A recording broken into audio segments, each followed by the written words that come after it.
Hello மக்களே! Hi! Welcome back to my channel. இன்னைக்கு நம்ம சேனல்ல ஒரு சூப்பரான தயிர் சாதம் எப்படி செய்றதுன்னு பார்க்கலாம் வாங்க. அதுக்கு இன்னைக்கு 1 டம்ளர் அளவுக்கு பச்சரிசி எடுத்து நல்லா ஊற வச்சுட்டேன்.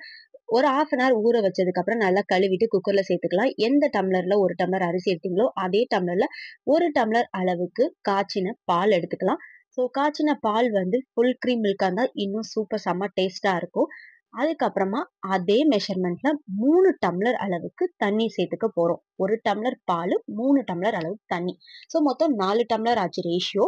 1 டம்ளர் அரிசிக்கு. அதுக்கப்புறம் 1 ஸ்பூன் அளவுக்கு அன்சால்டட் பட்டர் சேர்த்துக்கணுங்க.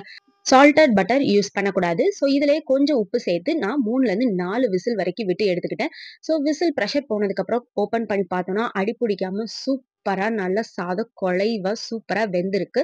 இந்த டயத்துல இத நல்லா கிண்டி விட்டுட்டு, இதுக்கு வாசம் குடுக்குறதுக்காக பெருங்காயத்தூள் சேர்த்துக்க போறோம். கொஞ்சமா பெருங்காயத்தூள் சேர்த்துட்டு, கொஞ்சம் ஒரு சின்ன சைஸ் இஞ்சிய பொடுசு பொடுசா நறுக்கி வச்சிருக்கேன். இஞ்சி உங்களுக்கு ஃப்ளேவர் ரொம்ப பிடிக்கும்னா, இன்னும் கொஞ்சம் கூட சேர்த்துக்கலாம்.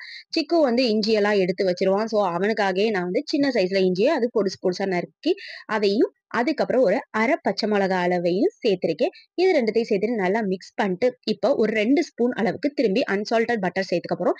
இந்த பட்டர் தான் இந்த தயிர் சாதத்தையே நல்லா அந்த குழைவா வளவளன்னு அப்படியே வந்து இறுகாம பார்த்துக்கும். கோயில்ல குடுக்குற மாரி செம்ம டேஸ்ட் குடுக்குறது இந்த பட்டர் தாங்க. ஸோ பட்டர போட்டு நல்லா மிக்ஸ் பண்ணிட்டு, இப்போ நம்ம தாளிச்சிடலாம் வாங்க. இதுக்கு ஒரு கரண்டி எண்ணெய விட்டு அதுல கடுகு, உளுத்தம் பருப்பு, கருவேப்பிலை இதெல்லாம் தாளிச்சு நல்லா பொன்னிறம் ஆனதுக்கு அப்புறம் அப்படியே அந்த தயிர் சாதத்துல போட்டுறலாம் வாங்க.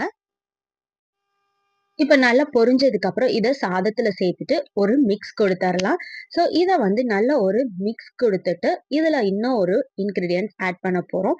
என்ன சேர்க்க போறோம் அப்படின்னு பார்த்தீங்கன்னா, தயிர். தயிர் சாதத்துக்கு இவ்வளோ நேரம் நம்ம தயிரே சேர்க்கல பார்த்தீங்களா? எப்போதுமே அது ரொம்ப சூடா இருக்கிறப்ப சேர்க்கக்கூடாது. கொஞ்சம் லைட் வார்மா ஆனதுக்கு அப்புறம் தயிர நல்லா வந்து பீட் பண்ணி வச்சுக்கோங்க.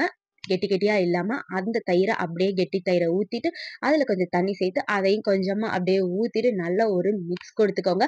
இதுல நல்ல பொடுசா நறுக்குன 1 கைப்புடி கொத்தமல்லி, 2 கைப்புடி அளவுக்கு உரிச்ச மாதுளம்பழம் சேர்த்திருக்கேன். இன்னும் சில பேர் கேரட் அதெல்லாம் வேணாலும் சேர்த்துப்பாங்க. உங்களோட விருப்பம் தான் கேரட் சேர்க்கிறது. எனக்கு இவ்வளோதான் இது மட்டும் போதும் அப்படின்னு சொல்லிட்டு நல்ல ஒரு மிக்ஸ் குடுத்துட்டு டேஸ்ட் பார்த்தா உப்பு லைட்டா கம்மியா இருந்தது. உப்பு ஆல்ரெடி நான் சாதம் வேக வச்சப்பயே கொஞ்சம் சேர்த்துட்டேன். ஸோ உப்பு கொஞ்சம் கம்மியா இருந்ததுனால என் தேவைக்கேற்ப சேர்த்துட்டு நல்ல ஒரு மிக்ஸ் கொடுத்து சாப்பாடு டப்பாவா பேக் பண்ணிட்டேன். யாருக்குன்னு கேட்டீங்கன்னா சிக்குக்கு தான்.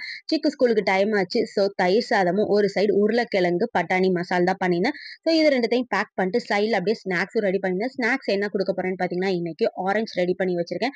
ஸோ இது எல்லாத்தையும் பேக் பண்ணி, தண்ணி எல்லாமே ரெடி பண்ணி வச்சாச்சு. இன்னும் சிக்கு தான் கிளம்பல. போய் அவன் என்ன செய்றான்னு பார்த்துட்டு, பிரேக்ஃபாஸ்ட்ட குடுத்து அவன கூப்பிட்டுட்டு ஸ்கூலுக்கு போ வேண்டியது. ஸோ இது மாரி ஒரு டேஸ்டியான தயிர் சாதம் நீங்களும் செய்யணும்னு பார்த்தீங்கன்னா, கண்டிப்பா ட்ரை பண்ணி பாருங்க. எப்படி வந்துச்சுன்னு மறக்காம கமெண்ட் செக்ஷன்ல சொல்லுங்க. பாய் பாய்.